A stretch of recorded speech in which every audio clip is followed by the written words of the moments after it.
and then you come over here and hit play. Okay.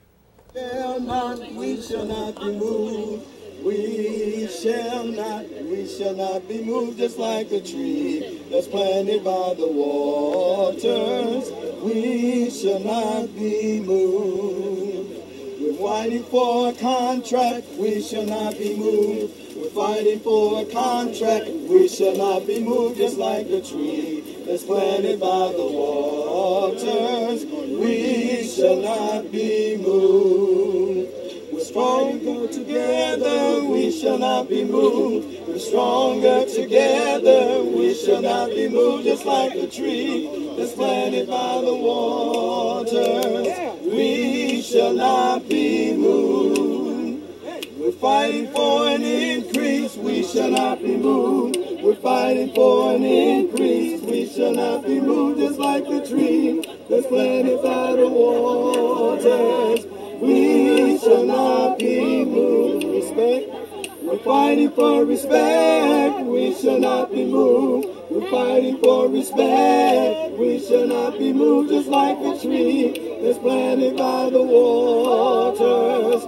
We shall not be moved. Justice. We're fighting for justice. We shall not be moved. We're fighting for justice. We shall not be moved, just like a tree that's planted by the waters. We shall not be moved. With the workers behind us, the workers behind us, we shall not be moved. The workers behind us, we shall not be moved, just like a tree that's planted by the waters. We shall not be moved. We're stronger together. We're stronger together. We shall not be moved. We're stronger together. We shall not be moved, just like a tree that's planted by the waters. We shall not be moved. And happy Tuesday, everyone, and welcome to another episode of SEIU Says. I'm Charlie, and we have the Secretary and Treasurer of SEIU, Local 73, Matthew Brandon. Good evening, folks. And SEIU Says is sponsored by GWC, Goldberg, Weissman, and Cairo, Illinois' largest personal injury and workers' compensation law firm. If you would like more information on that, you can call our Member Resource Center at 312-588-7630. That phone number, once again, is 312-588-7630. And that's for more information on Goldberg, Weissman, and Cairo. Well, we have a special membership meeting that will be coming up in May. So I want to get the information out right now to everyone. So it is going to be a Mother's Day general membership meeting. And we're giving out roses to all the wonderful mothers. So we want to encourage you to come on out. So the next SEIU Local 73 General Membership Meeting will be celebrating Mother's Day. And that date, everyone get your calendars, get your pen, and mark this down. Saturday, May the 10th, 2014 at 9 a.m. at the local at 300 South Ashland Avenue. And it's going to be a rose for every mom. It'll be a special raffle for prizes for hard-working women. It's going to be spa visits, nails, salon, luscious chocolate. So you come on out. That's magnificent. In that meeting, we're going to cover magnificent topics such as the fight for our pension. There will be division reports, bargaining updates, next step in building workers, people politics, and we're also going to talk about that summer picnic. So we want you to RSVP for that general membership meeting that will be on Saturday, May the 10th at 9 a.m. And that number that you can call is 312-588-7630. And that's to reserve your spot. So you come on out. We're going to have raffles. It is going to be magnificent. Spa days for the women. You could win, and you never know. You may be a winner. So we have something else that very important that I would like to announce. We received this information. So I'm going to announce 3 schools. McNair School, located at 4820 West Walton. DeVork School, located at 3615 West 16th Street. And Grisham Elementary School, that is located at 8524 South Green. Now, what is going to happen is they're planning on, the Board of Education, the CEO made an announcement that they are trying to turn these schools around. So what happens is when they turn the schools around, they're going to clean house. So basically from the top to the bottom. So that means principal, staff, and everything. And so what we would like to do is people that live in that area, and it's just not restricted to that part of town. So everyone that would like to come out and voice their opinion as why these schools should not be considered turnaround schools, we encourage you to come out. Now, I'm going to give you the dates for it will be April, and all of these will be at 6 o'clock. So if you work during the day, you could try to make it on out and you can come out. So for McNair School, and that's at 4820 West Walton, that will be April the 2nd. So there's going to be a community meeting, and there's also going to be a public hearing. So with the community meeting, that's when the community comes out and you voice your opinion on why you feel that these schools should not be considered turnaround schools. And then the Board of Education will be there and they can hear that. And once the people voice their opinion, there will be a public hearing. So please get a pen and write these dates down, and also you can call a member resource center to get that information. So for McNair School, which is at 4820 West Walton, that will be at April the 2nd, which will be next week at 6 o'clock. So that's a community meeting. So if you're not trying to have that school to be considered a turnaround school, come out. The public hearing for that date will be April the 9th at 125 South Clark at 5:30 p.m. So you got the community meeting, and the community meeting builds up to the actual public hearing meeting. So that's April the 2nd at 4820. That's going to actually be at the school, and you want to come out and you want to talk about why you feel that this should not be a turnaround school, because they want to turn it around. All right, the next school will be DeVork School, and that address is 3615 West 16th Street, and that will be April the 2nd, and that time will be 6 p.m. as well. So you want to come out, the people in that area, and once again, it's not just restricted to those people that live in that community, but that may be one of your old grammar schools or something like that, and you went away, and you may want to come back and voice your opinion in regards to that. So you want to come out for that. That public hearing will be on April the 9th, which will be 125 South Clark at 5:30 p.m. And last but not least, the Grisham School, which is located at 8524 South Green Avenue. That will be April the 2nd, and it will be at that school, and it will be at 6 p.m. That's a community meeting. You come out, voice why you feel that this school should not be turned around, and then once you do that, there will be a public hearing with the Board of Education. That will be on April the 9th at 125 South Clark, and that time will be 8 p.m. So we anticipate that the board will consider any recommendations that are put in forth as it is April 23rd, 2014 board meeting. So we want to ask you to come out. All right, so we also have some information in regards to a strike and we're going to have our guest next week will be the division director for the higher education for UIC. The UIC clerical, the UIC technical, service, and maintenance worker, they're going to be having a strike vote. So we're going to talk about that in 1 second here. So I hope everyone's had a wonderful week today.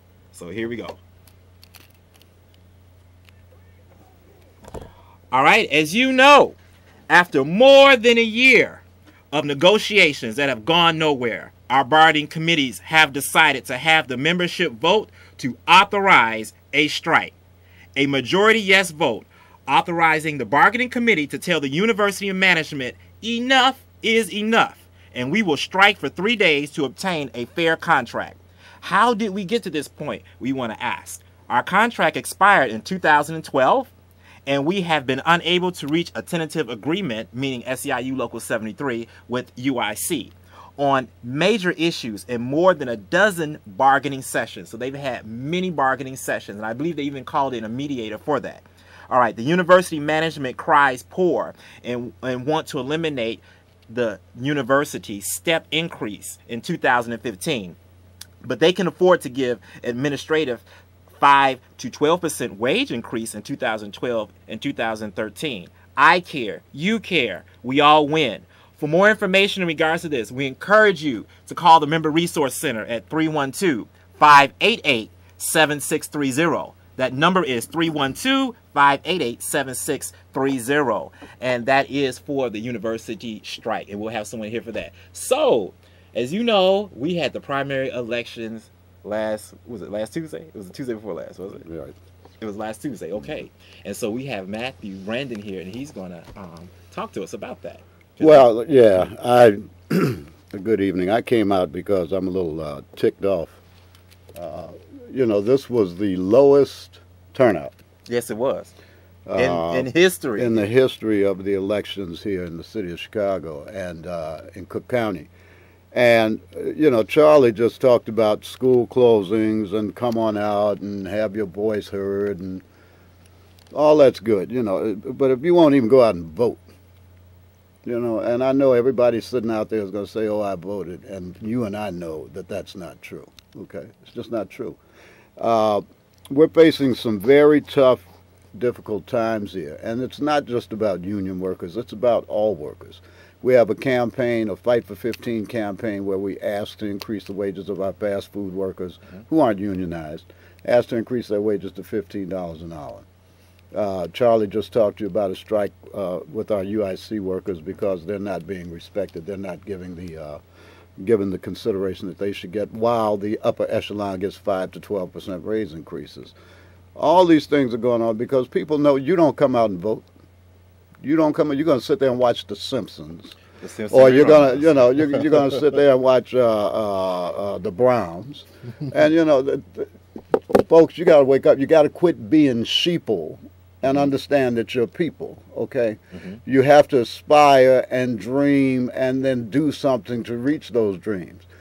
Voting is the one thing that we can do collectively that empowers us to affect the change that we need to make sure that our lives are a little bit better. We had a good candidate in the 26th Ward. 26th Ward. And Jay Travis, she lost by a couple hundred votes, 500 votes. People just didn't come out and vote. You know, we had a good supporter of workers, working people, unions.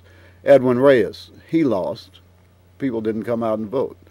We were able to pick up a couple of wins in the 103rd down in Champaign. Carol Ammons won, and she's a worker union person. We've had a couple of other victories, but here's the thing. We're facing now a gubernatorial election that comes up, and you're faced with Bruce Rauner and Pat Quinn, okay? Now, public employees have a bone to pick with Governor Quinn because Governor Quinn voted against a negotiated plan that was negotiated between the unions and the Senate President Cullerton to address the pension crisis here in the state of Illinois. There were many concessions for the current workers, and it impacted the current annuitants or the current retirees as little as possible. Of course, Speaker Madigan didn't like that, so he decided to tack on some amendments to the bill to make sure that it impacted the current retirees, people who can't do anything more but rely on their pensions. They've already left the workforce. And Quinn stepped over there with Madigan. So President Boardman and I met with Quinn. We tried to tell him, you know, you can't do this to public employees. Public employees, this was a promise. The pension is a promise. And so he decided to do it anyway. He took to me, this is my own opinion, not the opinion of SCI Local 73 or Christine Boardman, he took the coward's way out. So I'm going to tell you, Mr. Governor, if you watch this show, I'm calling you a coward for the move that you made on public employees. Now, Governor Quinn did that because he really expected Bruce Rauner to win. Okay, had Skip Dillard won, it would have been a different story, but he expected Rauner to win. And he knew the people, unions, would be tied in with him at the hip. But this is what happens when you don't get out there and vote, okay? You're left with their choice. Correct. Not your choice. You're left with their choice. And you have to go along, the lesser of two evils. The lesser of two evils, you know. So I really came on here just to, I should thank all of you who did go out and vote. But I came on here to really talk about those of you who didn't. It just doesn't make any sense. It doesn't make any sense.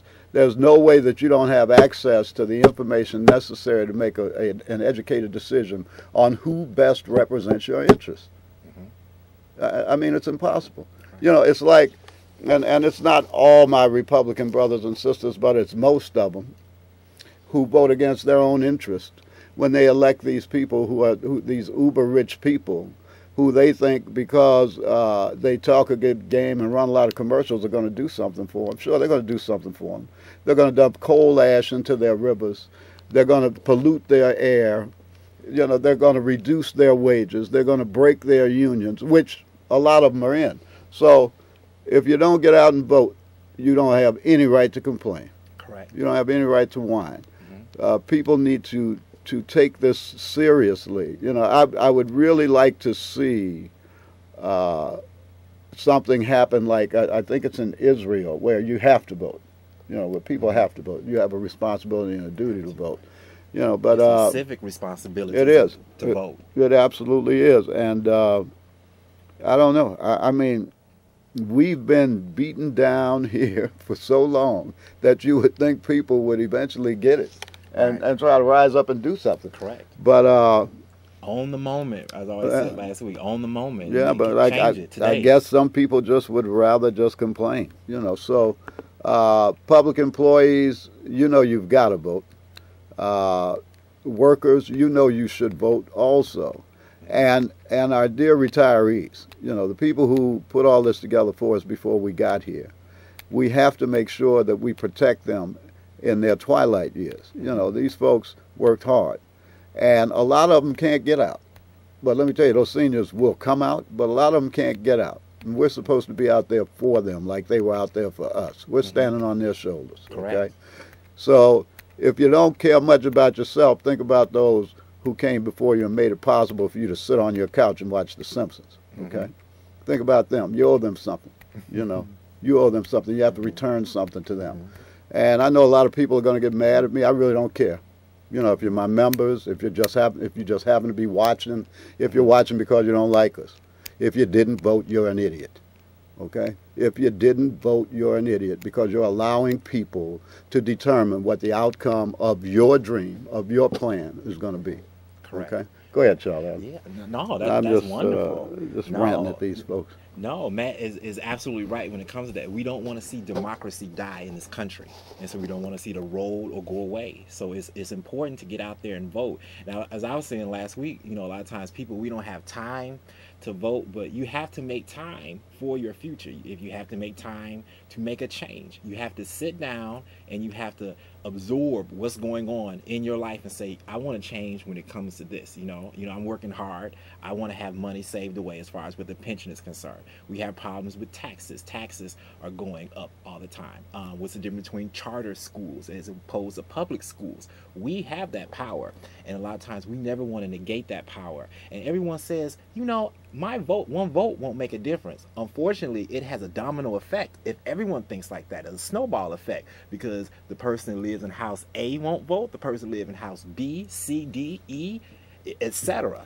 And so you can't have that mind. Your one vote will make a difference because everyone will have the mindset to come out and vote. So we definitely do not want to see democracy die. This is not what this country was founded on. It's founded on free choice, and so you want to exercise your right to vote. You know, people have died for you to be able to vote, and what made this election so special was if you were 17 years old and you were going to be 18 during the time of the election that was coming up, you could have voted. So that's definitely trying to stimulate the younger people to get out there and vote and make a difference and make a change. So it's really no excuse. It's no excuse. No, they don't have any excuses. They had early voting. They had voting on Saturdays. Here in Illinois, I mean, look at what's happening in states like North Carolina and Michigan and Ohio, where they're trying to suppress the vote.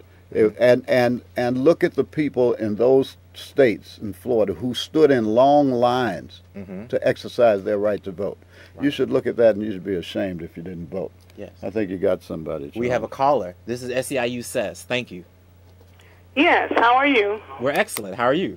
I'm fine. I just want to tell you I am enjoying your show. Thank you. Thank you. And I was once a member of SEIU. Well, good. Well, but you know what I want to tell you is I am a voter, and I tend to keep track of these things. Yes. They were very quiet this year. I was even asking a friend of mine, are they really having an election? Yeah. because they were very quiet, and Bruce Browner was very slick. Oh yeah. He put in his little ads like he was concerned and caring, and they don't put in enough fight in this fight to me. Yeah. You know what they said? It's not about the dog in the fight, but the fight in the dog. That's right. And these politicians, particularly, man, I'll just tell her name, from my 17th ward, she didn't say anything. Miss LaTasha Thomas. Oh yeah. She didn't even come out to notify us. I got some from, was it Tony Preckwinkle? Mm-hmm. With Rahm Emanuel, and I'm just saying a lot of people didn't even know there was an election because I didn't see any signs. There were hardly any advertising.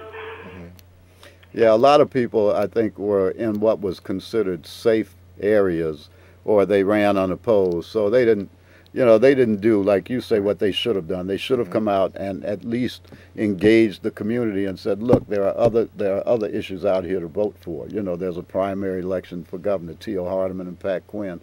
There were all kinds of things, you know. So you're right. People who lived in those districts and those wards where they were unopposed or there was safe, you're right. People didn't go out and stir them up. But we've got to do something for this upcoming election, and this is also the midterms for Congress and for the Senate. And if we lose the Congress and the Senate, we're in big trouble, you know. If we lose the Congress and the Senate, we're in trouble. We can keep Durbin in Illinois. I don't think that's going to be a problem. Oberweis is another rich guy who thinks he's supposed to be in office somewhere because he got some money instead of going away and spending some of his money, you know. But we've got to stir up the vote. We've got to rock this vote so that we'll have a chance to let the president finish what he started when he got here in 2008. Because if we don't, if we lose the Senate, we're in big trouble. Right. So Charlie, I think I like the last caller. She says she votes, she's aware, and she pays attention to what's happening. That's what needs to happen. That's right. You know. That's right. Take the city, take the state, everyone, and we can do it. Okay. And we have a caller. This is SEIU Says. Hello. Hi. How are you? I'm good. How are you? Great. You had a question? Yes. I would like to know, I really apologize. I'm a candidate of CPS schools. Okay. And I would like to know where the meetings are for the 6 o'clock meetings. For which school? Gresham. For Gresham. Okay, Gresham. Well, the Gresham is going to actually be at the school, Gresham School. So that'll be April the 2nd at 6 p.m. And that's at 8524 South Green Street. And I believe that's off of Halsted. 8524 South Green. What time? It's 6 p.m. Central Standard Time. Well, thank you very much for having me on your show. I do believe in CU, and I would like to become a member once again. Well, thank you. We look forward to it. Thank you very much. Okay. Well, wrap it up, Charlie. Folks, get your butts up off the couch and vote.